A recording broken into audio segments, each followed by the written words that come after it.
Bueno, vamos a comenzar entonces nuestro desarrollo con el sistema al que hemos denominado de amortizaciones progresivas e intereses sobre saldos, es decir, al sistema francés. Eso que acabo de decir, las amortizaciones progresivas y los intereses sobre saldo, configuran las características fundamentales del sistema francés. ¿Esto qué quiere decir? Que es la única alternativa con la que nosotros nos vamos a encontrar en nuestra vida cuando alguien nos ofrezca financiar un préstamo, financiar un capital por sistema francés. No. El sistema francés tiene muchísimas variantes. Puede ser de cuota total constante, de cuota total variable. Si es de cuota total variable, puede ser variable en progresión geométrica o en progresión aritmética, o no seguir ninguna ley de variabilidad. De manera tal que lo que uno tiene que tener muy pero muy claro es cuáles son las características fundamentales que lo definen como sistema francés.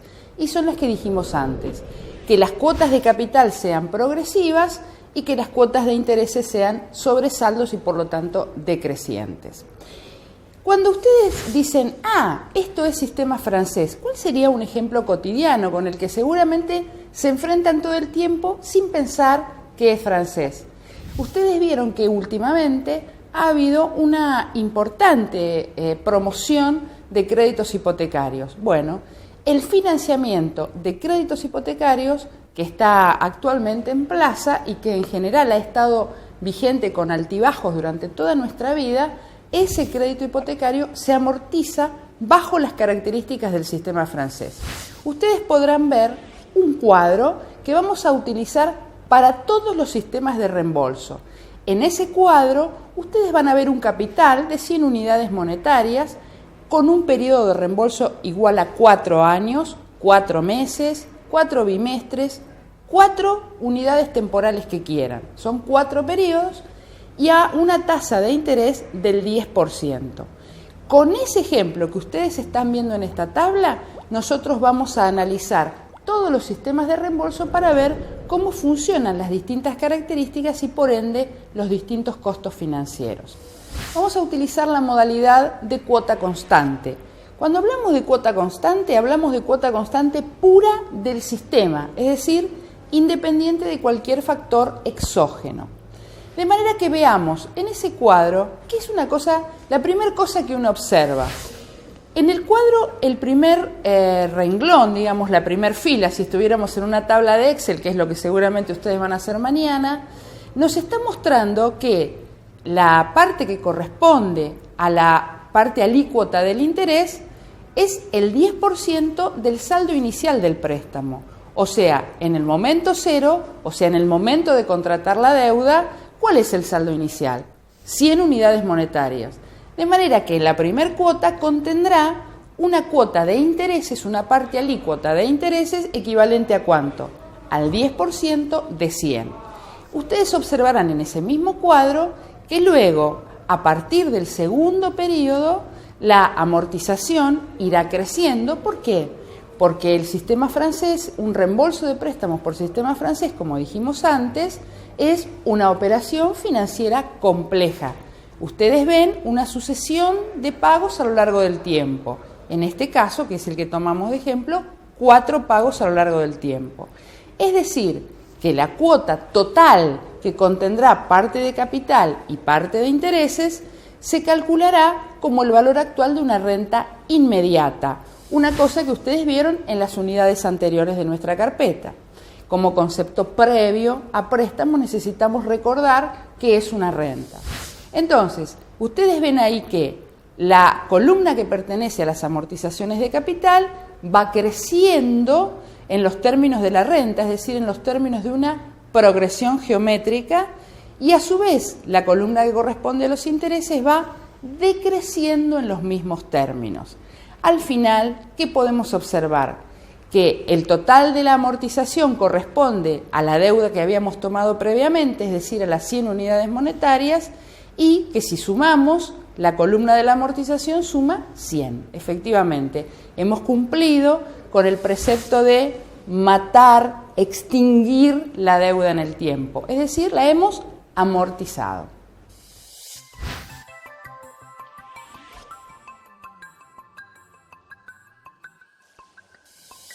Bueno, muy bien. Entonces, habiendo comprendido cuál es el funcionamiento del sistema francés y recordando que, por ejemplo, los créditos hipotecarios se amortizan con este tipo de préstamos, vamos ahora a analizar qué pasa con el denominado sistema alemán. ¿Cuáles son sus características fundamentales? El sistema alemán tiene como característica fundamental que la amortización de capital es constante y los intereses se calculan sobre el saldo de la deuda. Con esta particularidad, si la amortización de capital es constante y los intereses se calculan sobre los saldos de deuda, quiere decir que esos intereses van a tener un decrecimiento, igual que pasaba con el sistema francés, pero ahora en progresión aritmética. ¿Está? Entonces, ¿dónde nos encontramos nosotros con un ejemplo del sistema alemán? A lo mejor, no digo que pase con los que están viendo o escuchando este video, pero a lo mejor alguna vez se han encontrado con alguna deuda impositiva, ¿verdad? Que han tenido que regularizar a través de alguna moratoria con la Administración Federal de Ingresos Públicos, es decir, nuestra querida y conocida AFIP. La parte de las moratorias previsionales o tributarias que la AFIP ofrece a los contribuyentes para poder regularizar sus deudas se hace con las características del sistema alemán. Es decir, la amortización de capital, lo que sería la deuda tributaria o previsional, se amortiza en cuotas iguales y sobre esas cuotas de capital se calculan los intereses sobre los saldos de deuda, ¿sí? Así que ustedes pueden, no digo que ustedes deban impuestos, por favor, nada que ver, pero digo, si alguna vez pasa, ustedes podrán identificar ahí las características del sistema alemán. Ahora bien, vamos a recordar el ejemplo con el que empezamos nuestra charla del sistema francés, usando el mismo capital de 100 unidades monetarias que ustedes van a ver en el cuadro, los mismos 4 periodos, el mismo interés del 10%. Como podrán ver, entonces, las amortizaciones de capital son constantes, es decir, tomo la deuda, la divido por el número de periodos y eso me da la amortización constante. Sobre esa amortización constante, a su vez, yo tengo que abonar una cuota de intereses. Por lo tanto, si ustedes van a ver la comparación ahora de los dos cuadros, del francés y del alemán, ¿qué cosa es lo primero que salta a la vista? Lo primero que salta a la vista es, teníamos el mismo capital, teníamos la misma tasa de interés, tenemos el mismo número de periodos, sin embargo, el último renglón, la última fila del cuadro, como si fuera una planilla de Excel, no tiene los mismos valores. Sí la amortización, porque igual que en el francés, la deuda la hemos extinguido en el tiempo, pero los intereses no. ¿Y cómo? Si la tasa era igual, y ahora resulta que la cuantía de intereses que yo he pagado por francés y por alemán no es la misma, no es la misma, porque yo les di un dato que a ustedes les iba a indicar que no iba a ser la misma. ¿Cuál era? La forma en que decrece el interés. En el alemán es en progresión aritmética y en el francés es en progresión geométrica. ¿Qué quiere decir esto? Para que estemos claros y podamos entenderlo, digamos, de una manera un poco más llana. Esto quiere decir que al ser las cuotas constantes, vayan ustedes viendo los dos cuadros y comparando las amortizaciones de capital de uno y del otro. Al ser las cuotas constantes y entonces el saldo de la deuda ir decreciendo con mayor intensidad en el sistema alemán, hace que finalmente, a pesar de tener el mismo porcentual de intereses del 10%, lo que yo termino desembolsando en unidades monetarias es menos por alemán que por francés. De manera que, si nosotros quisiéramos tomar una decisión, si pudiéramos elegir por qué sistema vamos a pagar una deuda, nosotros deberíamos pensar en cuáles son las variables que debemos considerar. Otra vez, miremos los cuadros. ¿Qué es la primera cosa que ustedes observan ahí? Que yo, para poder decir, bueno, elijo alemán porque pago menos intereses, tengo que tener lo que se denomina disponibilidad de fondos. Es decir, tengo que tener en mi bolsillo las unidades monetarias suficientes para abonar la primer mitad del préstamo alemán. Si yo pudiera estar seguro que cuento con esos fondos, entonces sí podría elegir por alemán, porque teniendo el mismo costo, tengo finalmente un menor desembolso total. ¿Está? Eso ustedes, recuerden, lo están viendo al comparar los dos cuadros.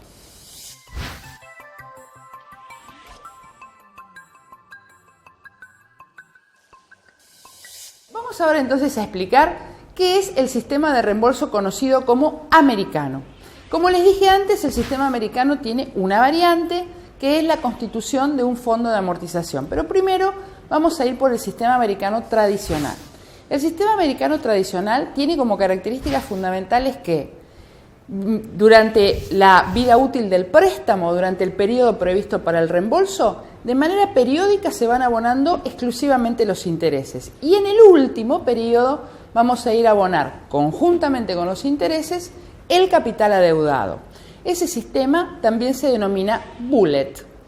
Ahora bien, si ustedes ven el cuadro, ¿cómo funciona ese cuadro? ¿Cómo está armado ese cuadro?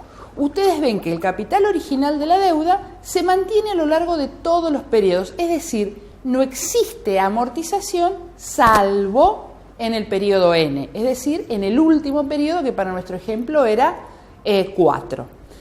En ese periodo 4 voy a ir a pagar la amortización total, o sea, las 100 unidades monetarias y los intereses que periódicamente, como ustedes ven, es de 10 unidades monetarias. Ahora bien, si nosotros comparamos este cuadro con el alemán y con el francés, ¿qué es lo que vemos? Que como acá no hay amortización periódica, quiere decir que las 10 unidades monetarias, el 10% de intereses, está calculándose sobre el total de la deuda. Es decir, como deudor, yo estoy pagando por el capital que está en mi poder, que todavía no le devolví a mi acreedor, ¿verdad? Entonces, si ustedes observan la columna que corresponde a los intereses, hasta ahora, esos intereses, esa cuantía de intereses, es muy superior al francés y muy superior al alemán. ¿Eso por qué? Porque nosotros no hemos abonado, salvo hasta el último periodo, hasta la terminación del sistema de reembolso, no hemos abonado ninguna parte de capital. En la vida cotidiana ustedes se han encontrado seguramente con diarios, con revistas, con televisión, con avisos de todo tipo de bonos, de lanzamiento de títulos, de emisiones de deuda pública o privada, ¿verdad? Por estos tiempos, algunas de las empresas privadas más importantes que tiene este país han estado sacando al mercado lo que se denomina obligaciones negociables. El gobierno nacional, provincial o municipal saca permanentemente distinto tipo de emisiones de deuda a través de títulos. Bueno, todos esos, la mayor parte de esos, de esos títulos, de esos bonos valor, como se les llama en el mercado financiero, se amortizan, se van a ir a reembolsar mediante la modalidad del sistema americano tradicional, o sea, del sistema bullet, ¿sí? ¿Cuál es la variante entonces del sistema americano? La que tiene constitución de fondo amortizante.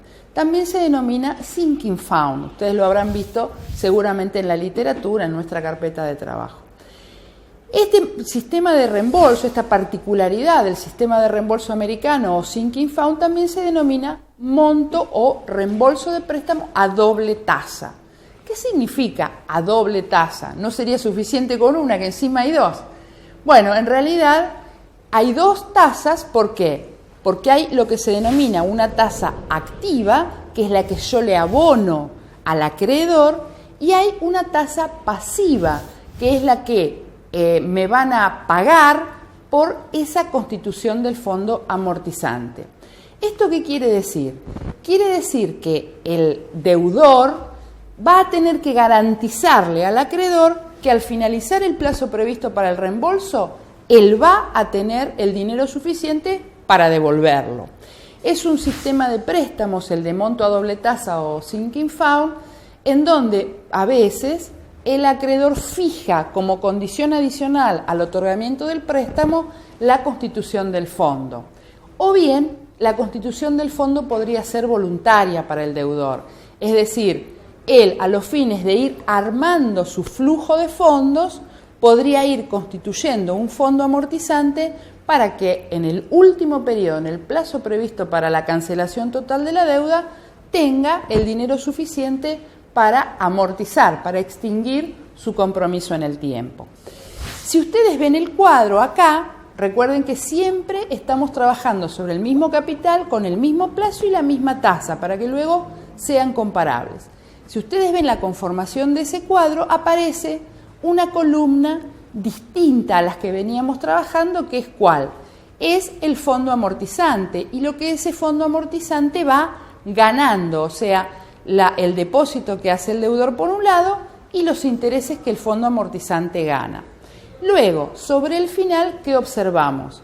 Observamos que la suma de la columna del fondo amortizante más los intereses ganados, ¿cuánto tiene que ser?